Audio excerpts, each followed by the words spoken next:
बहुजन महापुरुषों के मिशन को पूरा करने के लिए अगर कोई संघर्ष कर रहा है तो भाई advocate Chandrashekhar Azad. Hello everyone, good morning, जय हिंद, जय मंडल। आप सभी का स्वागत करते हैं फिर से अपने नए ब्लॉग में।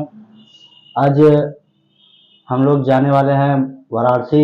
आज वाराणसी में आजाद समाज पार्टी कांसीराम की समीक्षा बैठक होने वाली है, तो हम लोग जा रहे हैं और मैं रेडी हो चुका हूँ। चलिए दिखाते हैं कि मेरी मैडम क्या कर रही हैं। अभी नाश्ता वास्ता कर चुके हैं हम लोग, और इधर देखिए ये लोग पता नहीं क्या बना रहे हैं। अभी दोनों बहनें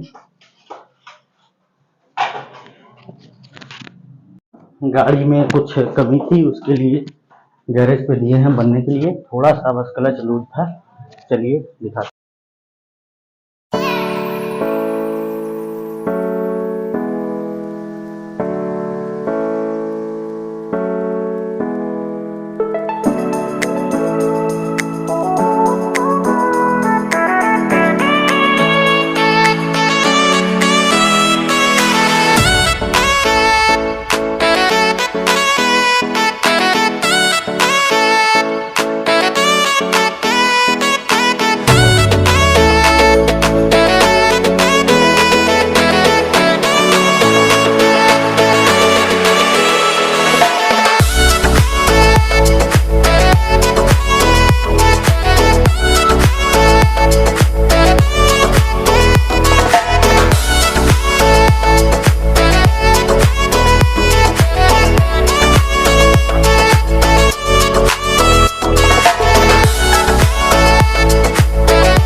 हम लोग सारनाथ आ चुके हैं और हमारे साथ में निखिल भाई, जिला मीडिया प्रभारी जौनपुर।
आप लोग देख सकते हैं सारनाथ में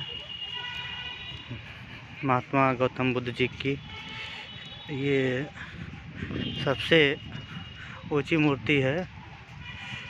दूर दूर से लोग आते हैं। ये देखिए यहाँ पे अंग्रेज भी हैं, आए हुए हैं। ये देखिए बुद्ध जी की मूर्ति जो नाग द्वारा रक्षा की जा रही है। आप लोगों को ले चलते हैं, पास में दिखाते हैं। देखिए एक ये बुद्ध जी की मूर्ति है, उसके बाद सबसे ऊंची मूर्ति है।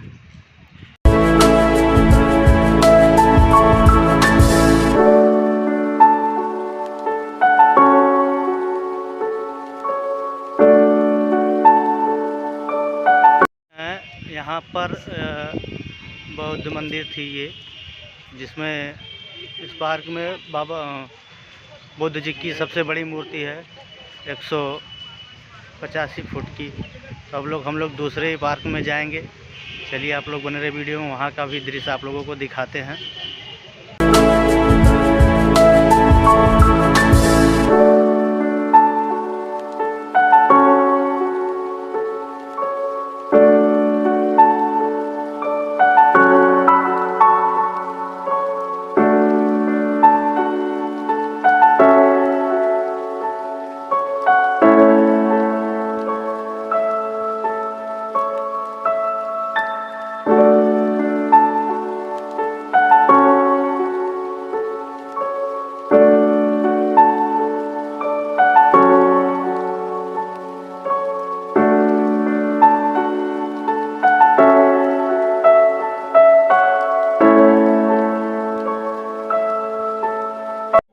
आप लोग देख सकते हैं भगवान गौतम बुद्ध जी के 5 वो शिष्य हैं।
फाइनल दोस्तों, हम लोग आ चुके हैं जिस जगह पे मीटिंग है, आप लोगों को ले चलते हैं अंदर। यहाँ पे मीटिंग है, यहाँ बनारस में डॉक्टर अम्बेडकर शिक्षा समिति, तो देख सकते हैं सारनाथ। चलिए हम लोग चलते हैं अंदर, दिखाते हैं आप लोगों को। आप सभी लोगों का बहुत बहुत आभार और धन्यवाद। हम सीधे टॉपिक पे आएंगे कि हम लोग माननीय भाई जी के लिए काम कर रहे हैं। माननीय भाई जी यानी हमारे जो राष्ट्रीय अध्यक्ष हैं, आजाद समाज पार्टी के राष्ट्रीय अध्यक्ष जी माननीय चंद्रशेखर आजाद जी के लिए हम लोग काम कर रहे हैं। चाहे आप भी हो, चाहे हम भी हो, चाहे माननीय जो प्रभारी जी हो, माननीय प्रदेश अध्यक्ष जी, क्योंकि यहाँ पे हम लोग यह तय कर लिए हैं कि हमें सत्ता में आना है और परिवर्तन ही समाज का नियम होता है। जो साथी यहाँ आए, आप सभी का आभार। जो जिम्मेदारी आपको मिली है आप उसको निभावें। पब्लिक के बीच में मैं जौनपुर में आया था जब माननीय भाई चंद्रशेखर आजाद जी का जिस दिन कार्यक्रम था, नहीं हो पाया जिलाध्यक्ष जी की बहन जी के शादी की जिस दिन, तो वहाँ वो हाल में मैंने कुछ बातें बताई थी। इसमें से कितने लोग थे वहाँ? आधा लोग तो रहने चाहिए। वहां मैंने बताया था कि किस तरह से माननीय भाई चंद्रशेखर आजाद जी के मिशन को, उनके संघर्षों को पब्लिक के बीच में रखना है। किस तरह से जब हमें कोई कहता है कि भीम आर्मी की क्यों जरूरत पड़ी या आजाद समाज पार्टी की क्यों जरूरत पड़ी, तो जो मैंने बताया था उसको आप ध्यान करें, उस पर काम करें।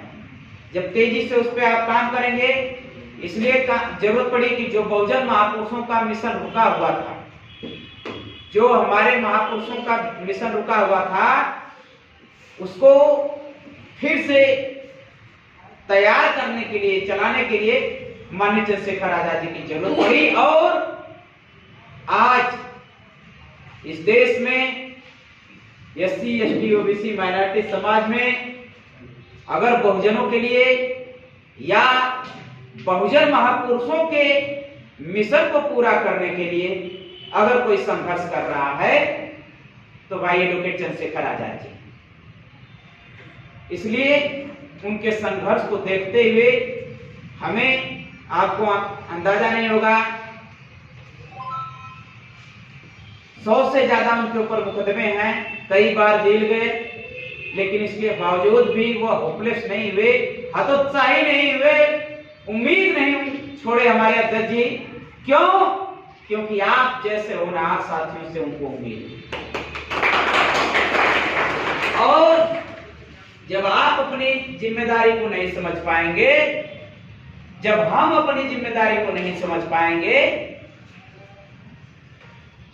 तो हमारा श्रम, हमारा समय और हमारा धन सब नुकसान होगा और माननीय भाई जी की मदद भी हम नहीं कर पाएंगे। इसलिए हमें अपने कार्यों की समीक्षा करनी चाहिए, अपने आप की भी जो कमियां हो उसको सुधारना चाहिए। और जब भी कहीं किसी साथी के साथ कोई दिक्कत होती है, अपने कार्यकर्ता पदाधिकारी जो पुराने नए साथी हैं उनके साथ खड़ा होना चाहिए और एक दूसरे के साथ भाषा की जो गरिमा है, जो चीजें आ रही हैं हम लोगों के सामने, उसको बना के रखनी चाहिए। पहले के जमाने में एक बात बता रहा हूं, पहले के जमाने में राजा हुआ करते थे और उनके जो बेटे थे वो राजपाट अपने बाप से छीन लेते थे।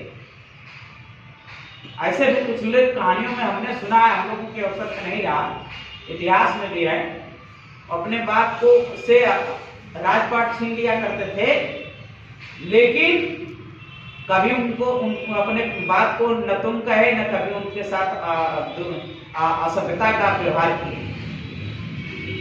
मतलब एक कंडीशन है। और बहुत से लोग आज भी, आज के परिवेश में भी हम देखते हैं कि लोग एक दूसरे का विरोध तो करते हैं, लेकिन आप कहना, सम्मान से बात करना नहीं छोड़ते हैं। अगर उनके घर वो आ जाते हैं तो उनको बैठाना, पानी पिलाना नहीं छोड़ते।